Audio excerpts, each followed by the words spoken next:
Friends, അസ്സലാമു അലൈക്കും. ഇന്ന് ഞാൻ വന്നിട്ടുള്ളത് നല്ല സോഫ്റ്റ് ആയിട്ടുള്ള ഒരു ടീ കേക്കിൻ്റെ റെസിപ്പി ആയിട്ടാണ് കേട്ടോ. ഇപ്പോൾ ഇതൊരു വാനില സ്പോഞ്ച് കേക്കാണ്. ഇപ്പോൾ ഇത് ഉണ്ടാക്കിയിട്ടുള്ളത് ഓവണിലൊന്നും അല്ല, ഞാൻ കുക്കറിൽ വെച്ചിട്ടാണ് കേട്ടോ ചെയ്തിട്ടുള്ളത്. അപ്പോൾ നമുക്ക് എല്ലാവർക്കും ഓവൺ ഉണ്ടാവില്ലല്ലോ, അപ്പോൾ നമുക്ക് കുക്കറിൽ തന്നെ ചെയ്യാം. നല്ല ഹൈറ്റിൽ തന്നെ കിട്ടിയിട്ടുണ്ട് കേട്ടോ. അപ്പോൾ പെട്ടെന്ന് തന്നെ ഉണ്ടാക്കിയെടുക്കാം നമുക്ക് ഈ സ്പോഞ്ച് കേക്ക്. ഒരു 10 മിനിറ്റ് മതി കേട്ടോ സമയം. അപ്പോൾ ഇനി നമുക്കിത് വേഗം ഉണ്ടാക്കാൻ വേണ്ടിയിട്ട് പോകാം. അതിന് വേണ്ടിയിട്ട് നമുക്ക് ഡ്രൈ ഇൻഗ്രീഡിയൻസ് ഒക്കെ ഒന്ന് അരിച്ചെടുക്കാം. അതിന് വേണ്ടിയിട്ട് ഞാനിപ്പോൾ ഒരു കപ്പ് മൈദമാവ് എടുത്തിട്ടുണ്ട്. ഇതിലേക്ക് ഞാൻ 3/4 ടീസ്പൂണോളം ബേക്കിംഗ് പൗഡറും ഒരു പിഞ്ച് ഉപ്പും 1 ടേബിൾ സ്പൂൺ മിൽക്ക് പൗഡറും കൂടി എടുത്തിട്ടുണ്ട്. എന്നിട്ട് ഇത് നന്നായിട്ടൊന്ന് അരിച്ചെടുക്കുക കേട്ടോ. ഇപ്പോൾ ഇത് നന്നായിട്ടൊന്ന് ഞാൻ അരിച്ചെടുത്തിട്ടുണ്ട്.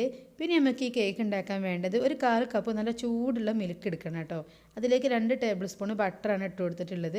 ഇനി ബട്ടർ ഇല്ലെങ്കിൽ നമുക്ക് സൺഫ്ലവർ ഓയിൽ ഒഴിച്ച് കൊടുത്താൽ മതി. അപ്പോൾ 2 ടേബിൾ സ്പൂൺ സൺഫ്ലവർ ഓയിൽ ഒഴിച്ച് കൊടുക്കുക കേട്ടോ. അപ്പോൾ നല്ല ചൂടുള്ള മിൽക്ക് തന്നെ ആവണം കേട്ടോ. പിന്നെ നമുക്ക് ഇതിലേക്ക് വേണ്ടത് 2 എഗ്ഗാണ്. അപ്പോൾ ഇനി 2 എഗ്ഗ് ഒന്ന് ഒരു പാത്രത്തിലേക്ക് പൊട്ടിച്ച് ഒഴിച്ച് കൊടുക്കുകയാണ്. എന്നിട്ട് നന്നായിട്ടൊന്ന് ബീറ്റ് ചെയ്തെടുക്കണം. ഇനി ഇതിലേക്ക് 1/2 ടീസ്പൂൺ വാനില എസൻസ് ഒഴിച്ച് കൊടുക്കുക. ഇത് നമുക്ക് ഈ എഗ്ഗിൻ്റെ സ്മെല്ല് പോയി കിട്ടാൻ വേണ്ടിയിട്ടാണ് കേട്ടോ നമ്മൾ ഈ എഗ്ഗിൻ്റെ കൂടെ തന്നെ വാനില എസൻസ് ഒഴിച്ച് കൊടുക്കുന്നത്. എന്നിട്ട് നന്നായിട്ടൊന്ന് ബീറ്റ് ചെയ്തെടുക്കുക കേട്ടോ. നല്ല ക്രീം രൂപത്തിലാകുമ്പോൾ ഇത് ബീറ്റ് ചെയ്തെടുക്കണം. ഇനി ഇതിലേക്ക് ഞാൻ എടുക്കുന്നത് പൊടിച്ച പഞ്ചസാരയല്ല, പൊടിക്കാത്ത പഞ്ചസാരയാണ് കേട്ടോ എടുത്തിട്ടുള്ളത്. അതൊരു 3/4 കപ്പ് എടുക്കുക. ഇനി പൊടിച്ച പഞ്ചസാരയാണില്ലെന്ന് വെച്ചെങ്കിൽ 3/4 കപ്പ് പഞ്ചസാര എടുത്തിട്ട് ഒന്ന് പൊടിച്ചെടുത്താൽ മതി കേട്ടോ. എന്നിട്ട് കുറച്ചായിട്ട് ഇട്ടിട്ട് നന്നായിട്ടൊന്ന് ബീറ്റ് ചെയ്തെടുക്കുക. നല്ല ക്രീം രൂപത്തിലായിട്ട് ബീറ്റ് ചെയ്തെടുക്കണം കേട്ടോ. എങ്കിൽ നമ്മൾ കേക്ക് നല്ല സോഫ്റ്റായിട്ട് കിട്ടുള്ളൂ.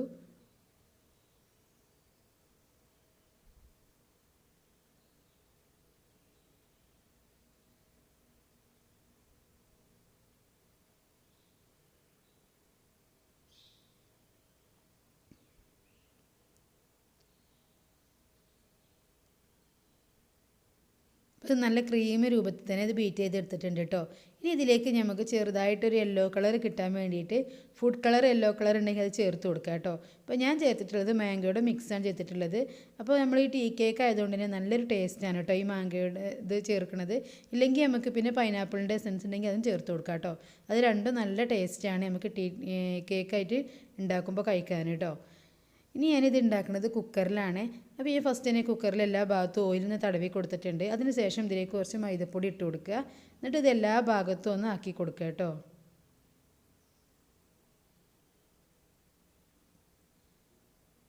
ഞാൻ ഇതിലേക്ക് ബട്ടർ പേപ്പർ ഒന്നും വെച്ച് കൊടുത്തിട്ടില്ല കേട്ടോ. ഇതുപോലെ തന്നെയാണ് ചെയ്തിട്ടുള്ളത്. ഇപ്പോൾ നമ്മൾ ബട്ടർ എടുത്ത് കൊടുത്ത മിൽക്ക് നല്ല ബട്ടർ മിൽക്ക് നല്ല മെൽറ്റ് ആയിട്ടുണ്ട്. ചൂട് ഇപ്പോഴും ഉണ്ട് കേട്ടോ. കാരണം നല്ല ചൂടുള്ള മിൽക്ക് തന്നെ വേണം കേട്ടോ ഒഴിച്ച് കൊടുക്കാൻ.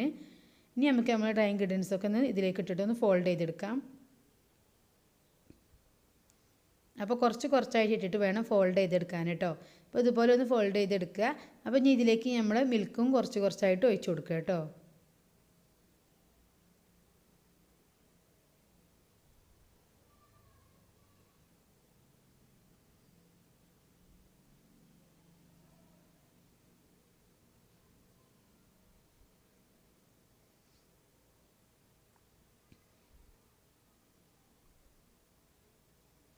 ഇനി നമുക്ക് ബാക്കിയുള്ളത് ഇട്ട് കൊടുക്കാം. അതുപോലെ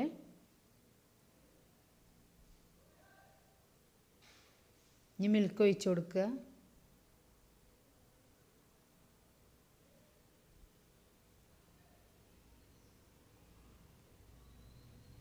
ഇപ്പോൾ ബാക്കിയുള്ള മൊത്തം പൊടിയും ഞാൻ ഇതിലേക്ക് ഇട്ട് കൊടുത്തിട്ടുണ്ട്. ഇനി ഇതിലേക്ക് ബാക്കിയുള്ള മിൽക്കും മൊത്തം ഒഴിച്ച് കൊടുത്തിട്ടുണ്ട് കേട്ടോ. എന്നിട്ട് നന്നായിട്ടൊന്ന് ഫോൾഡ് ചെയ്തെടുക്കുക.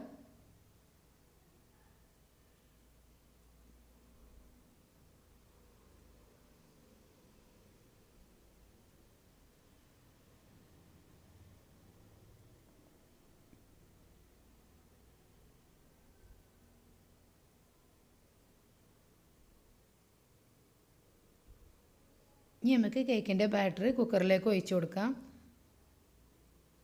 കുക്കർ അത് ചൂടാക്കേണ്ട ആവശ്യമൊന്നുമില്ല കേട്ടോ. ഇതുപോലെ ഒഴിച്ച് കൊടുക്കുക. ഇനി ഒന്ന് ടാപ്പ് ചെയ്ത് കൊടുക്കുക കേട്ടോ. നമുക്ക് എയർ ബബിൾസ് ഒക്കെ ഉണ്ടെങ്കിൽ ഒന്ന് പോയി കിട്ടാൻ വേണ്ടിയിട്ടാണ്.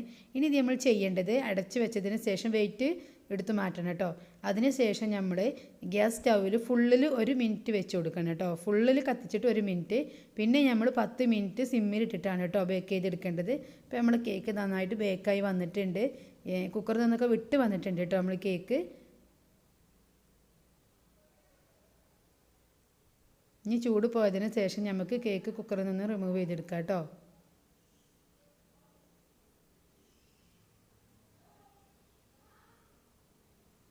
ഇപ്പോൾ ചെറിയ ചൂടൊന്ന് പോയിട്ടുണ്ട്. ഇനി ഞാൻ കുക്കറിൽ നിന്ന് എടുക്കുകയാണ്. ഇപ്പോൾ ഇതാ കുക്കറിൽ നിന്ന് എടുത്ത് വെച്ചിട്ടുണ്ട്. പിടിക്കുമ്പോഴൊക്കെ അത്യാവശ്യം ചൂടുണ്ട് കേട്ടോ. നല്ലതുപോലെ ചൂട് പോയിട്ടൊന്നുമില്ല. നല്ല സോഫ്റ്റ് ആയിട്ട് തന്നെ കിട്ടിയിട്ടുണ്ട്. നല്ല ഹൈറ്റിൽ വന്നിട്ടുണ്ട് കേട്ടോ. അപ്പോൾ ഞാൻ പറഞ്ഞ അതുപോലെ തന്നെ ചെയ്യാം കേട്ടോ. എങ്കിലേ നമുക്ക് ഇതുപോലെ കിട്ടുള്ളൂ. ഇത് കഴിക്കാൻ നല്ല സോഫ്റ്റാണ് കേട്ടോ. നല്ല ടേസ്റ്റിയാണ് ചായയുടെ കൂടെ കഴിക്കാൻ. ഇതുണ്ടോ, നല്ല ഹൈറ്റിൽ തന്നെ കിട്ടിയിട്ട് നല്ല സോഫ്റ്റാണ്. അടി കരിഞ്ഞു പോയിട്ടൊന്നുമില്ല കേട്ടോ. അപ്പോൾ ഈസി ആയിട്ട് ഉണ്ടാക്കാൻ പറ്റുന്നതാണ്. 2 എഗ്ഗ് മതി നമുക്ക്. മക്കൾക്കൊക്കെ ചായക്ക് കടിയായിട്ട് നമുക്ക് ഇതുപോലെയൊക്കെ ഉണ്ടാക്കി കൊടുക്കാം കേട്ടോ. നല്ല സോഫ്റ്റ് ആയിട്ടുള്ള ടീ കേക്കാണ്. അപ്പോൾ ഓവൻ്റെ ഒന്നും ആവശ്യമില്ല. പിന്നെ ബട്ടർ പേപ്പറോ ഇനി കുക്കറിൽ വേറെ പാത്രം വെക്കുക, കുക്കറിൻ്റെ അടിയിൽ വേറെ പാൻ ഏതെങ്കിലും വെച്ചിട്ട് അതിൻ്റെ ഒന്നും ആവശ്യമില്ല കേട്ടോ. ഇതുപോലെ ഉണ്ടാക്കിയാൽ മതി. അപ്പോൾ ഇതിൻ്റെ ടൈമിങ് കറക്റ്റായിട്ട് ശ്രദ്ധിക്കുക. നമ്മൾ വെച്ച ശേഷം 1 മിനിറ്റ് ഫുള്ളിൽ ഇട്ട് കൊടുക്കുക. അതിന് ശേഷം പിന്നെ സിമ്മിലാക്കിയിട്ട് 10 മിനിറ്റ് ബേക്ക് ചെയ്യുക കേട്ടോ. ഇത്ര മതി. അപ്പോൾ തന്നെ നമ്മൾ കേക്ക് ഇവിടെ റെഡി ആയിട്ട് കിട്ടും.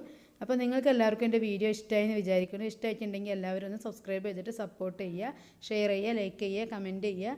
അപ്പോൾ പുതിയൊരു വീഡിയോ ആയിട്ട് ഞാൻ വരുന്നതാണ്. അതുവരേക്കും എല്ലാവരോടും അസ്സലാമു അലൈക്കും.